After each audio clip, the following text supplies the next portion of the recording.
Thank you, Mr Acting Deputy President. Well, I rise today to say that this Australian Parliament should ban clauses, investor-state dispute resolution clauses, in any agreement that Australia signs. It's as pure and simple as that.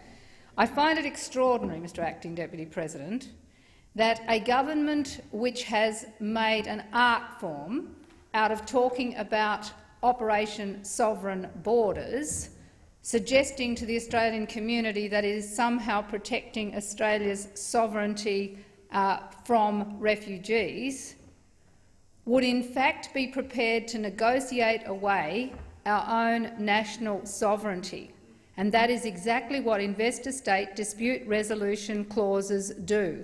They essentially hand over decision-making to multinational corporations. This is the agenda of the plutocrats. This is the agenda of the oligarchs. This is the agenda to say that democratically elected parliaments are subject to the demands of corporations, multinational corporations, but corporations based in any of the member states of any agreement which is signed. And in the case of the Trans-Pacific Partnership, that is Australia, the United States, Japan, New Zealand, Canada, Mexico, Peru, Chile, Singapore, Brunei, Malaysia and Vietnam. But the big point here is we have a parliament to make the laws that govern this country in the public interest. That is fundamentally what Parliament is about. That's why we are elected to this place. And what's going on at the moment is a negotiation in secret of a text of a trade agreement that the Australian community cannot see. Now, we have the government saying, oh, this is normal, we don't share this with people, and actually the Parliament will get to look at it, yes, after it has been signed off by Cabinet, and the Parliament then only has the right to reject the entire treaty or not. The fact of the matter is this government, Prime Minister Abbott, Mr Robb, the Minister, are negotiating away Australia's sovereignty and placing it in the hands, particularly in this case, of corporations based in the United States. Now, the shocking thing here is that the United States Congress has got access to the text, but we don't. We don't in this Parliament. But if you are a member there in the United States, you can get access to the text. Yes, you might have to sign a confidentiality agreement, but you get to see what it is that America is signing, the American government signing up to. But we don't. We have no idea. Nobody in Australia on the street, the stakeholders, none of us know exactly what is being signed up to. So secrecy, lack of transparency really matter in cases like a Trans-Pacific Partnership or in cases like investor-state dispute resolution. Now, why am I saying that it is an assault on Australia's sovereignty and sovereign whole decision of the Parliament or the judiciary either? And it's not just parliamentarians like the Greens who are objecting to this. It is the judiciary is worried as well, because the chilling effect of this is that corporations can sue a government if a government moves to take legislative action that undermines their profits. Now, the classic case that Australians may be familiar with is, of course, the cigarette companies with the Philip Morris case. It's already happening. Philip Morris is suing Australia under an ISDS provision in a Hong Kong-Australia investment agreement. And they've also sued Uruguay for increasing the size of health warnings on cigarette packets. Legal advisor to Uruguay said, quote, "They are bullying us because we are small. This is like David and Goliath. But we will fight because it's our right and duty as a government to protect our citizens' health." New Zealand Health Minister has delayed the introduction of plain packaging in New Zealand because of the fear of being targeted with similar litigation. And this is what's known as regulatory chill. where governments are afraid to legislate because it may lead to being sued by a corporation, and there are plenty of examples you can think of in Australia where that might happen. You might have it with companies who are wanting to engage in fracking, for example.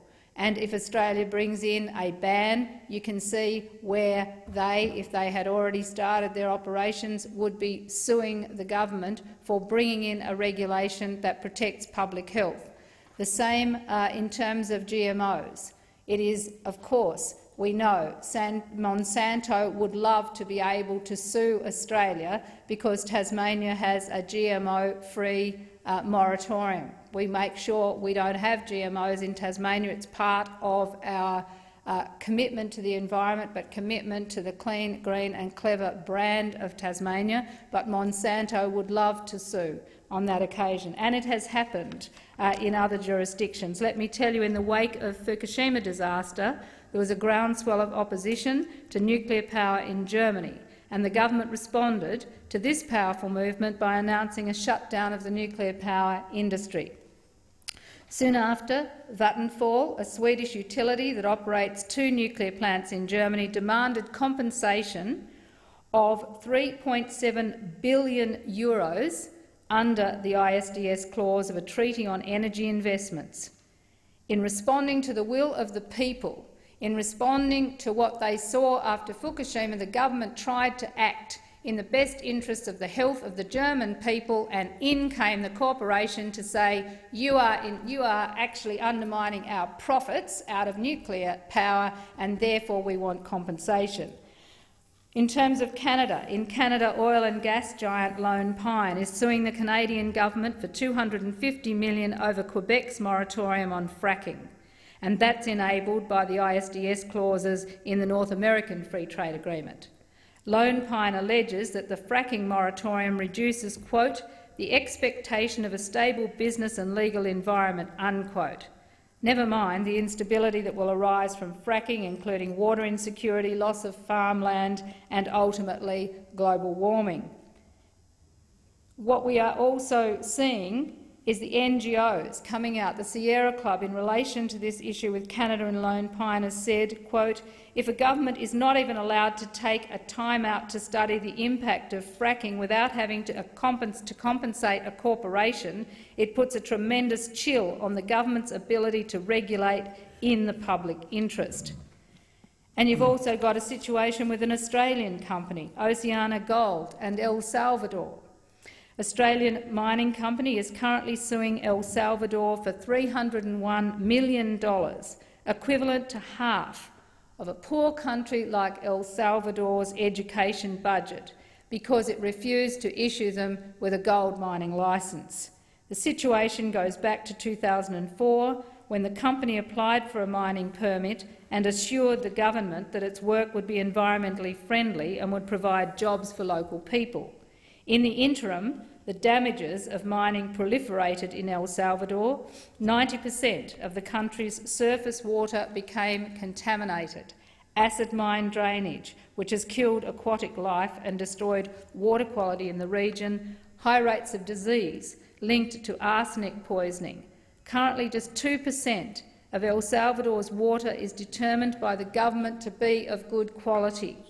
The El Salvador government says the original application to mine did not meet environmental safety standards and that the proposed mine poses risks to the country's already limited water supplies.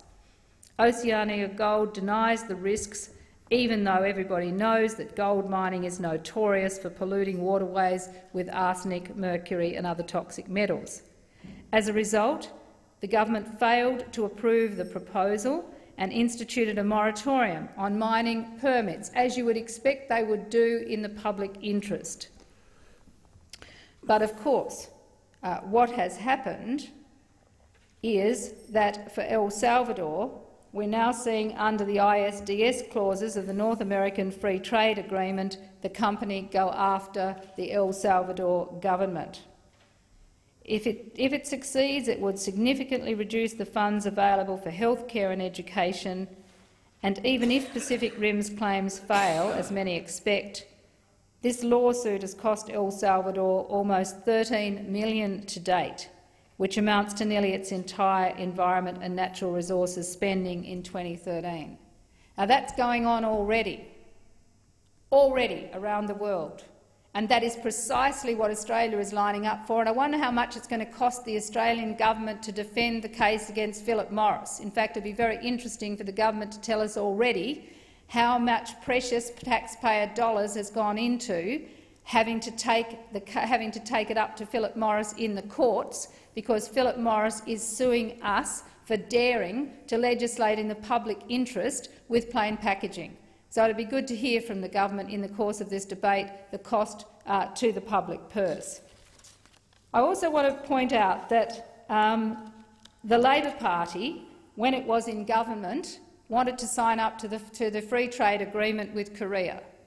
But I am pleased to say the Minister of the day, Craig Emerson, came out and said, "We can't conclude the agreement with Korea as a matter of principle and in keeping with the commitments that we made. We said to Korea, no, we cannot do it." He said, "If we had agreed with Korea, it would be inevitable that we'd have to agree with it within the Trans-Pacific Partnership and other trade agreements. It was obvious to us if we'd said yes to Korea, how do you say no to the United States?" He said, "We considered it long and hard, and we had to stare into the abyss of having to say, we just can't conclude the agreement with Korea." They knew, the Labor government knew at the time, if they signed up to the trade deal with Korea with ISDS in place, it would get rolled over into the Trans-Pacific Partnership Agreement, and that's precisely what's happening. And it is disgraceful that now that Labor is in opposition, they went along with the government signing up to the free trade agreement with Korea with that investor-state dispute resolution clause in place. That means Labor and the government in Australia are selling out Australia's sovereignty. They're doing it in secret. There is no text for anyone to see. And what is even worse, in terms of the US Congress having access to the text but we don't have it, is that they're asking us to sign off on the text here in Australia, sign it off in this parliament before it is concluded in the US, and the US reserves the right to change it if it doesn't suit US companies or the US Congress or however they go about their consultation process. So if ever Australia was selling out our sovereignty to US and to corporations, it is under this agreement. This is the agenda of the corporate world. This is the agenda about getting rid of regulation on a global scale to maximise their absolute destruction of the planet at the lowest possible price and at the expense of local people, jobs, wages, conditions, the whole lot. And that is exactly what you're going to see in investor-state dispute resolution, and it's why the Europeans, are backing off this at a great rate. The Europeans in their parliament have had a letter from 100 legal and other experts in the field saying, back off this in Europe, it is a bad idea.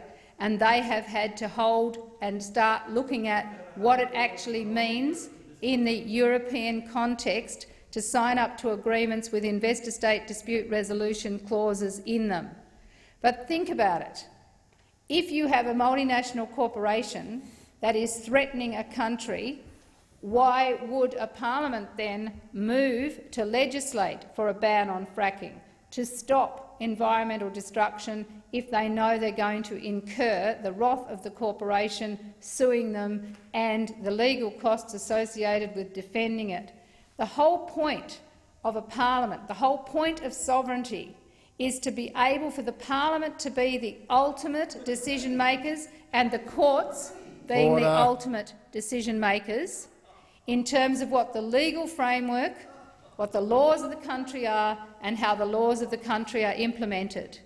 Once you hand over, devolve that decision-making power to corporations, you might as well give up as a parliament and as a government, and that is precisely what the Abbott government is doing. And the Labor Party knows it. They had this experience with the Korean Free Trade Deal. That's why, to their credit, they didn't sign up, because they knew what investor-state dispute resolution meant. Tragically, they've now gone onto the same bandwagon as the government. But the people of Australia don't like it. The people of Australia don't like the idea that once again we've got a Liberal government that pretends to protect the sovereignty of Australia, selling out to the United States and, in particular, selling out to multinational corporations, because that is the consequence of what is going on. And when you have, I've cited the examples, the Philip Morris case, I've cited the Canadian case of Lone Pine, the German case of the anti-nuclear, the El Salvadorian case in terms of environmental regulation. And you know, the trouble with some senators on the other side is that they prefer ignorance and ideology to get in the way of evidence. The evidence I've presented stands alone. Senator McDonald, in 4 minutes and 6 seconds you'll get your turn. Please let Senator Milne talk. Thank you, Mr Acting Deputy President. But this bill that we have here, and I can tell you, the Chief Justice of the High Court of Australia, Robert French, has raised his concerns about ISDS effectively establishing a parallel legal system where Australian judges have no voice. Now, Senator McDonald thinks, obviously, that he knows better than the Chief Justice of the High Court of Australia, Robert French, but I think when you've got the Chief Justice saying that what you are doing is selling out the sovereignty of the Australian Parliament and the Australian legal system, you should start thinking about that. Saying that it's setting up a parallel legal system where Australian judges have no voice, that should be of major concern to Australians. I mean, people are already worried that this government is governing for the big end of town, and we are seeing it absolutely when it comes to their refusal to crack down on tax avoidance, the huff and puff of the Treasurer before the G20, all about tax avoidance, until we had to ask for a delay of Australia actually engaging in the exchange of information around the world that would lead to a crackdown of tax avoidance. Then, before Christmas in my EFO, taking out the tax avoidance measures that were in that document removed. We are seeing it left, right and centre. The two greatest threats to humanity and the planet are the growing inequality around the world in accumulation of wealth and global warming. Those two things together are driving massive social unrest, ecological destruction, and the people driving it are the corporate world, the 1% who own the vast majority of the Earth's resources now and their wealth, want to secure a regulatory environment which is lowest common denominator, and they want to use these investor-state dispute resolution clauses to do it.